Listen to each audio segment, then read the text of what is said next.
Ya, assalamualaikum warahmatullahi wabarakatuh. Sampai jumpa kembali dengan saya Dadan Sugianto di Dadan Sugianto Channel. Bapak-bapak mau curhat nih ya, seperti biasa. Ya, subuh-subuh begini. Ya, habis nonton timnas ya. Hasilnya ya sungguh mengecewakan. Sebelum bahas Indonesia Irak, kita bahas Arab Saudi ya. Aduh, kemarin. Ini nih buat orang-orang yang kekeh dengan tata pukul ya. Sedangkan Belanda sendiri udah tata pukul udah nggak tahu udah kemana. Ada juga ya kita ke arah Spanyol itu adalah total football yang diperbaharui, di update ya, di upgrade gitu. Seperti itu lah. Indonesia kenapa seperti itu, karena materi pemainnya ya belum bisa seperti itu pada pengamat yang halu yang menginginkan total football seperti dahulu itu nggak bisa karena skillnya belum memenuhi ya standar buat melakukan total football tersebut.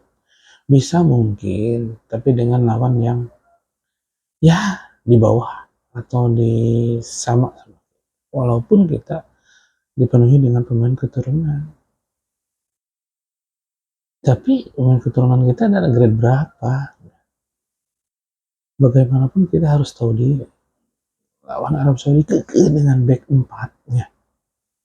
Justin Hamner malahan sekarang dicoret entah apa gitu. Apa yang ya dari pertama itu, inilah salah satu keputusan yang diambil secara politis bukan secara teknis atau taktik ya. Seperti itulah Indonesia busuk main bola di bawah politis kayak gitu. Kenapa? Bola ya penguasa yang mangku kewenangan kita itu punya ambisi politis, lalu buru-buru gitu. Makanya Arab Saudi baiknya 4 lagi, main jelek banget. Udah yang dibangun sama coach sebelumnya Sintayong itu udah bagus, tinggal dilanjutin seperti pilpres kita lah. Kalau saya presiden program baru gitu, nggak jalan-jalan.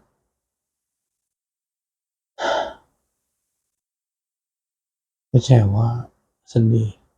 Sebenarnya saya nggak terlalu mengharapkan masuk Piala Dunia sekarang, tapi sekarang peluangnya bagus juga sebenarnya.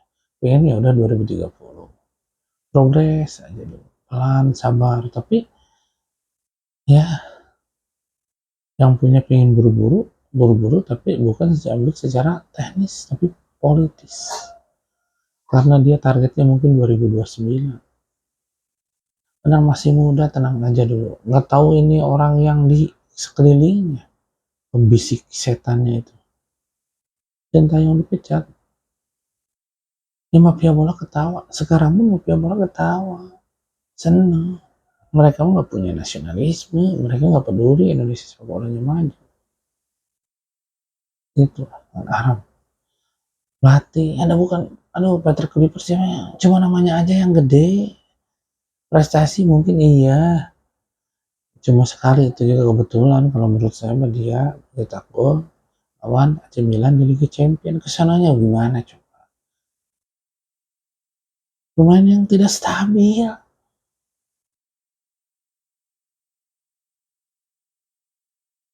Tapi mungkin generasi Gen Z sekarang tidak tahu. Makanya saya tidak menganggap istimewa Patrick Kluivert. Bukan pemain yang pintar. Ya mungkin pemain bagus. Tapi bukan pemain stabil. Makanya kalah 1-0. 3-2 sama Arab Saudi. Maaf ya 3-2. Itu nanti sama Irak. Peluang kita jelek masuk ke babak penalti. Biasa di awal kayak sama Australia 10 menit. Awal kita menyerang bagus. Kesananya blank. Kehilangan arah. Ini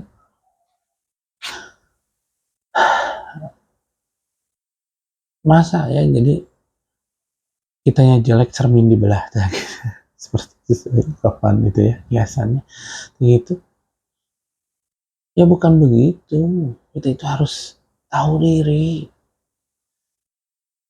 Skill timnas pemain Indonesia walaupun banyak keturunan nggak sampai segitunya, harus realistis. Udah main pragmatis aja, nanti kalau udah pasti masuk Piala Dunia, banyak kok pemain yang bagus masuk. Tenang-tenang aja, pondasi udah bagus dihancurin. Ya kalau nggak ada pondasinya gimana, ya hancur lagi. Keke dengan apalagi Coach Justin, saya kritik keras dia sekarang. Keke dengan 4-4-2, mendingan dia mah penguasaan bola 80%. Kita nggak masuk Piala Dunia. Ngapain lo? Udah masuk Piala Dunia dulu supaya kita nggak dukung negara lain, dukung negara kita. Kalau kita dukung negara lain, pipa yang untung. Negara lain yang untung, kita untung apa? Kita menjadi budak pemasaran, budak pasar lah. Walaupun kita jadi budak pasar, kalau Indonesia masuk Piala Dunia, ya nggak apa-apa. Karena yang dukung kita negara sendiri, punya kebanggaan tersendiri. Begitu kesel. Dan ke 4-4-2-nya. 4-3-3 ya. Atau 4-5-1 ya, tapi antara jauh. Jauh lah 4-3. 4-3-3, 4-5-1 kalau bertahan. 4-5-1 kalau menyerang, 4-3-3. Begitu Arab Saudi. Saya udah kelihatan kecenderungannya waktu timnas U23 kemarin. Anehnya para pengamat, para media, para supporter yakin sama Arab bakal menang. Memang iya, secara statistik kita unggul. 1 kali menang, 1 kali draw, 2 pertandingan terakhir. Tapi ingat, kita pelatihnya siapa sekarang? Bukan yang menang kemarin, bukan. Pelatih yang baru. Menurut saya ya diragukan, makanya sampai kalah. Dan saya bencinya ya sesuai perkiraan saya. Kalau pelatih yang dulu mungkin akan berbeda. Walaupun belum tentu, tapi saya punya keyakinan lebih besar. Waktu kita tuh lawan Korea waktu penyisihan Piala Asia U23, kita karena waktu itu pelatihnya Sintayong terus pemainnya beda, ya ada Ipar Jener, ada Rafael Struijk kayak gitu. Dikiranya kita bakal mudah, kita bakal menang dan lawan Korea. Gak lolos kita. Kenapa nggak berkaca dari sana? Formasi disamain ketika lawan Taiwan. Emang Arab Saudi sama kayak Taiwan. Peringkatnya aja jauh.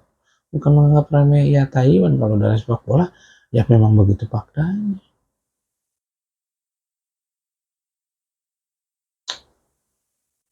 Tolonglah, ada yang mengangguk kewenangan. Saya aduh, rencananya lagi buat artikel tapi saya belum beres-beres karena sibuk. Nanti bola ya saya coba ini. Karena tahu kemungkinan besar bola kita akan kembali ke zaman jahiliyah. Seperti dulu banyak hal yang memalukan. Nah, seperti ini sekarang sama Arab Saudi ya kalah. Oke lah. Kalah. Gimana lagi itu? Anggap saja takdir. Kita nyalahin Tuhan aja. Nah, ya. Kita bisa menang ya karena dengan formasi yang harus berbeda. Karena nggak bisa full attack. Ya pragmatis katanya. Ya karena bagaimanapun walaupun mana Arab Saudi cadangan di ininya, di timnya, cuma yang Aldo Sari yang main inti. Itu tetap aja main timnas itu walaupun ada 1-2 yang unggul dari mereka. Itu secara mental kita belum ini. Makanya itu sangat membutuhkan katanya kenapa? Itu pemain Belanda itu pada bagus dari dulu, tapi mentalnya sangat jelek. Kenapa? Ya iya, Belanda pernah juara Piala Dunia, lalu Piala Eropa juara tahun 88 ya karena bukan ya pemainnya udah kebagusan banget itu mah. Rio Belanda kulit Van Basten sama Ricard, itu terlalu bagus. untuk seangkatan itu nggak ada lawan. Tapi tetap pas Piala Dunia mentalnya jelek gitu. Waktu tahun 90 ya gagal. 92 ya cedera itu kan Mas. Seperti itu. Jadi kenapa kita sangat membutuhkan Sintayong ya karena mental. Pelatih Belanda, pemain Belanda nggak punya mental walaupun pemain bagus, pemain berteknik tinggi. Secara mental mereka jelek. Makanya kita butuh mental. Lihat aja waktu Belanda Argentina Piala Dunia kemarin udah dua-dua lah kah melenyong gitu, melehoi. Seperti itu pemain Belanda. Mentalnya seperti itu. Makanya nggak pernah juara dunia. Juara Eropa juga ya karena pemainnya nggak ada lawan gitu aja ya yang bagus. Terus ya karena mungkin mental Ruud Gullit, Van Basten sama Rijkaard udah tertempat di AC Milan ya Liga Champions ya. Ya. Itu cuma berarti pas di negara ya beda lagi. Seperti itu. Makanya ya kita itu nggak boleh rendah diri, tapi kita harus rendah hati dan mengaca diri. Bagaimana pelatih yang pintar itu apa sih? Pelatih yang pintar itu menerapkan terusnya total football, elek-elek leher, menang total football. Mau lawannya di atas kita secara teknik, secara skill, secara apa, kita tetap total football. Begitu pelatih yang bagus. Pengamat yang bagus seperti itu? Ya bukan atuh. Pelatih yang bagus itu kata kayak Mourinho, walaupun dia ya kalau menurut saya terlalu bertahan atau apa gitu, banyak yang nggak suka. Tapi dia bisa tim yang kecil bisa juara Liga Champions, tim yang tidak diunggulkan bisa juara Liga Champions. Kayak Porto sama aja sama Inter Milan. Bukan Manchester City sama Guardiola atau Barca sama Guardiola yang cuma nerusin pelangikan. Manchester City uangnya tidak terbantahkan. Porto juara dari pemain yang murah-murah, pemain yang terbuang bisa jadi juara. Pemain yang tua-tua pasti jual lagi. Oh Porto kaya kayak ada Carvalho, Herrera, Deco gitu dan yang lainnya. Inter Milan dulu pemain yang aduh Walter Samuel Cordoba udah pada tua, Christian Sipuraman cedera, ada Diego Milito yang terbuang di Argentina.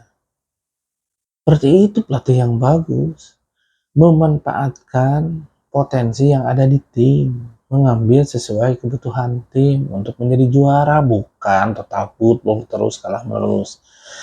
Iya, Arsene Wenger bagus. Kenapa bagusnya? Dia walaupun bermain total football, maksudnya bermain lebih menyerang walaupun bukan total. Dia itu ngambil pemain dari yang tidak terkenal jadi bagus. Pas sudah bagus dijual, makanya dia nggak bisa juara. Walaupun mentalnya sebenarnya belum terpupuk, mental juaranya belum ada. Tapi kalau pemain yang nggak dijual, ya bisa juara. Pemain bagus jual Arsenal, pemain bagus jual Anelka, Henry, siapa lah banyak lah. Asriko, bahkan Fabregas, itu sendiri lah. Gitu. Makanya ada pelatih bagus itu bukan ini, pelatih bagus itu kalau pelatih kalau menurut saya. Kalau pemain yang bisa menyesuaikan dengan gaya pelatih dan tetap ya konsisten penampilannya. Ingin pelatih apa, instruksi semua dilaksanakan dan bagus. Hmm. Oh pelatih itu seperti itu. Sekarang mungkin tertawa kok Justin, bukan bersedih tertawa, ini keinginan dia, coba tertawa dia.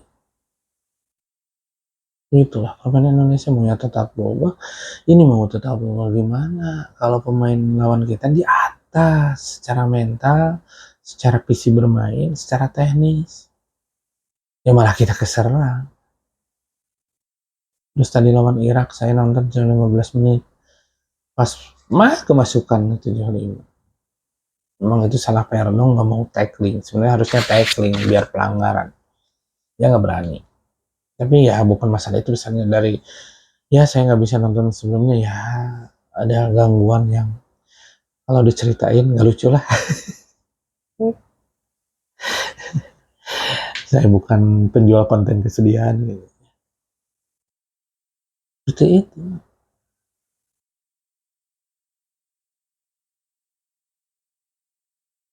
Nggak ada peluang sama sekali itu yang bagus. Ya karena mentok, pelatihnya kayak gitu. Itu saya juga. Dan saya benci kayak itu. Sesuai dengan perkiraan saya. Itu yang saya benci sebenarnya. Saya tuh pengennya perkiraan saya meleset, Indonesia masuk atau jadi runner up lah nanti gimana nanti kalau mau playoff. Ke dunia baru lawan Amerika Latin, gimana nanti di Bolivia di ketinggian gimana nanti gitu, lawannya. Bolivia atau apa gitu ya di daerah dari zona CONCACAF. Bukan CONCACAF, CONCACAF Amerika Tengah Amerika Utara ya. Gitu, tapi jalan dulu. Aduh ini nggak sama sekali. Memang kayaknya posisinya saya lihat 35, 3-4-3 atau gimana ya. Tapi Peron jadiin back kiri. Padahal bukan Justin Hubner. Jin jangan dilupain. Gak usah dulu menyerang. Kita targetnya draw dulu. Udah tanggung lah. Enggak. Ya target menang tapi ya tunggu dulu mainnya harus pragmatis. Ya ternyata tidak Marisol. Inilah yang ungkapan kekesalan saja. Itu. Ya benar-benar terjadi. Benar-benar terjadi apa yang saya perkirakan. Yang saya perkirakan ya terjadi dan saya ya sedih banget. Kecewa banget. Yang ketawa itu Coach Justin. Si siapa? Yang pengamat bola itu. Si Bunga. Bung.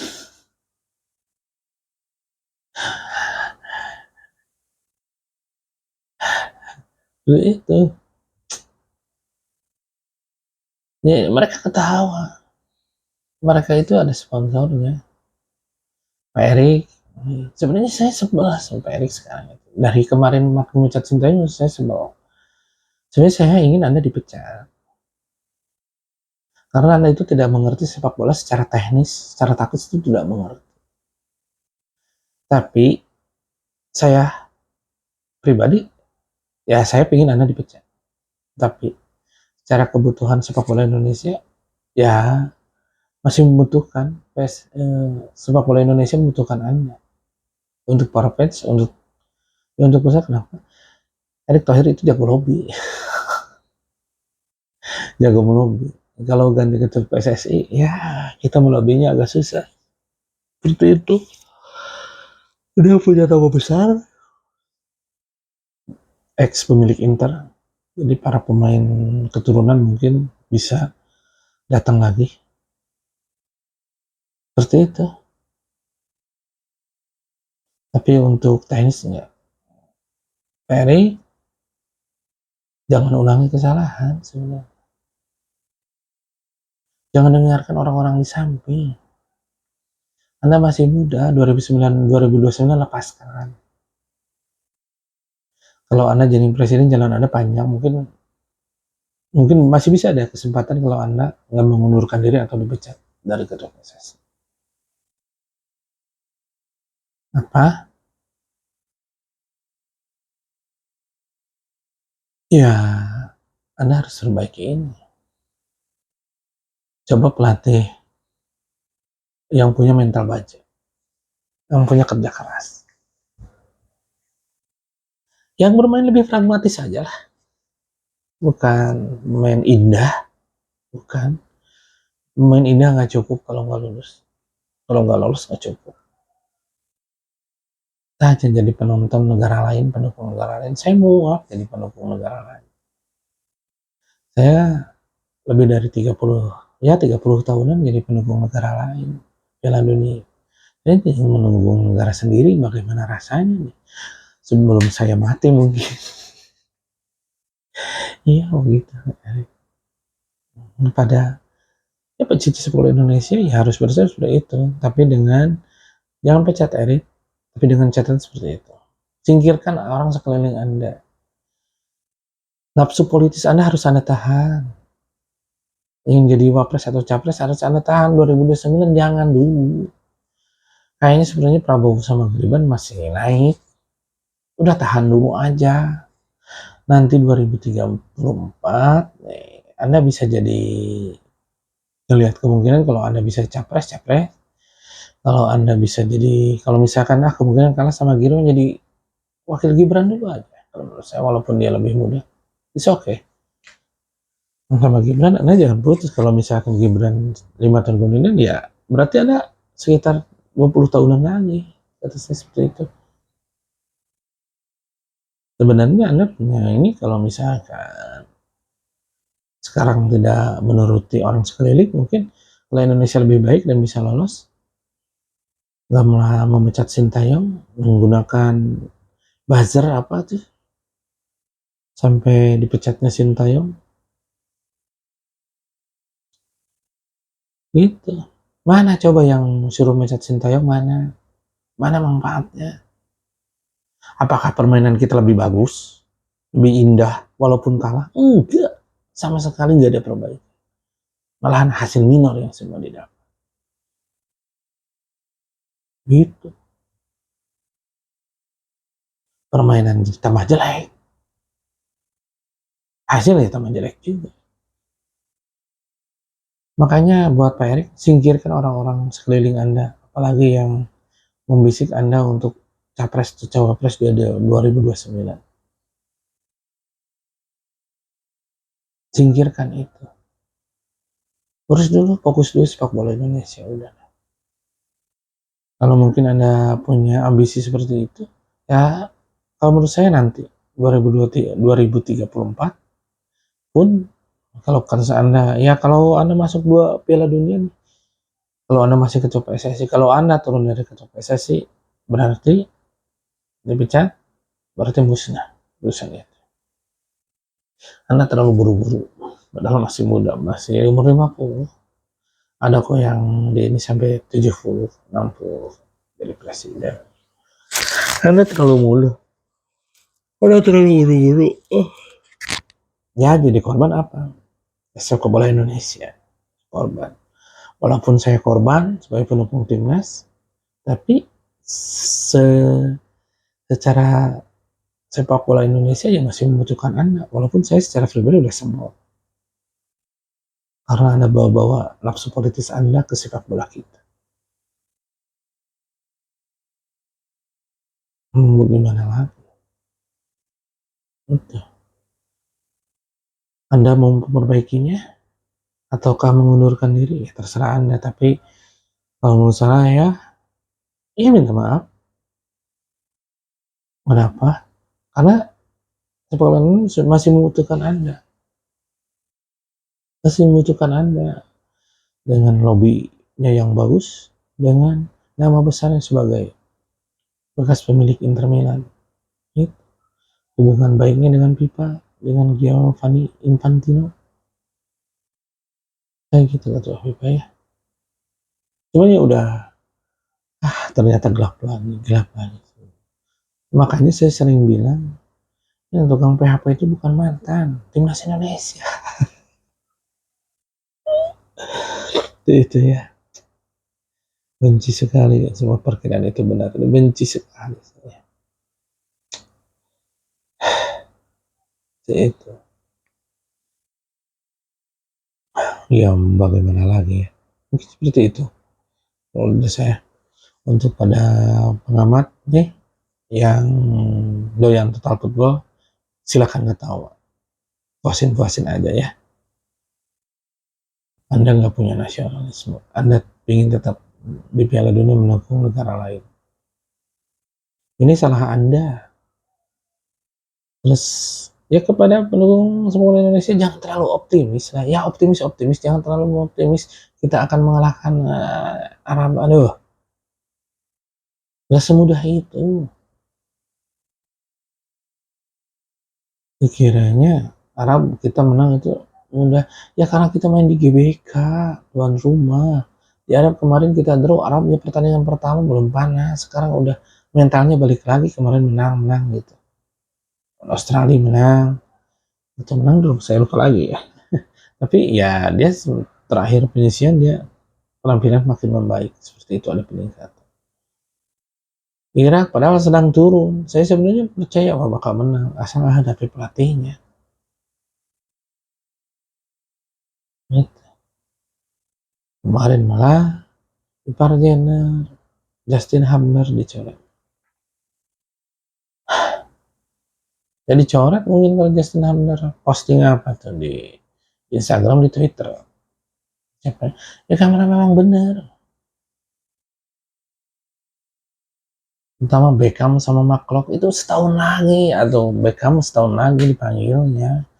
Klopp ada, makanya nggak dipanggil sama Sintayong, udah nggak memenuhi syarat kecuali dia meningkatkan performanya lagi. Tanpa ada yang di kepala, ya udah nggak tahu, udah memang bukan pelatih bagus. Cuman kitanya yang bego, masih menunjuk, masih percaya dia. Orang bego yang percaya sama Peter Clifford. Dan pertama juga nggak percaya. Mainnya Bahrain 1-0 sama Cina 1-0. Ah, gitu. Hmm. Di perkiraan di media kemarin juga, oh tenang, kita kalah sama Arab, kita bisa menang lawan Irak. Emang semudah itu? Kita menang sama Irak 2-0, Irak menang sama Arab Saudi 2-0. Emang main di kandang apa? Irak lagi turun, Arab Saudi lagi bagus, kita bisa menang lawan Irak 2-0, dan Irak bisa menang lawan Arab Saudi 2-0. Halu, generasi halu itu. Ya harus kita bahas secara teknis, walaupun sepak bola bukan matematika, ya harus realistis lah. Itu susah terwujud. Karena realistisnya draw lawan Iran, lawan Irak, Irak kalahnya gede sama Arab Saudi, kita runner up. Seperti itu justru saya yang ternyata nggak bisa juga draw. Masukkan juga. Saya lihat update skor 0-0 itu semenit sampai babak pertama, kedua masih pas saya nonton ya langsung masukkan. Seperti itu. Ya perkiraan saya ya maksudnya Indonesia bisa, tapi menang susah lawan Irak. Saya draw Irak, kalahnya ya walaupun kalah cuma 1-0, tetap kita jadi runner up. Nah, kita tetap jadi runner up karena kita bisa memasukkan 3-2.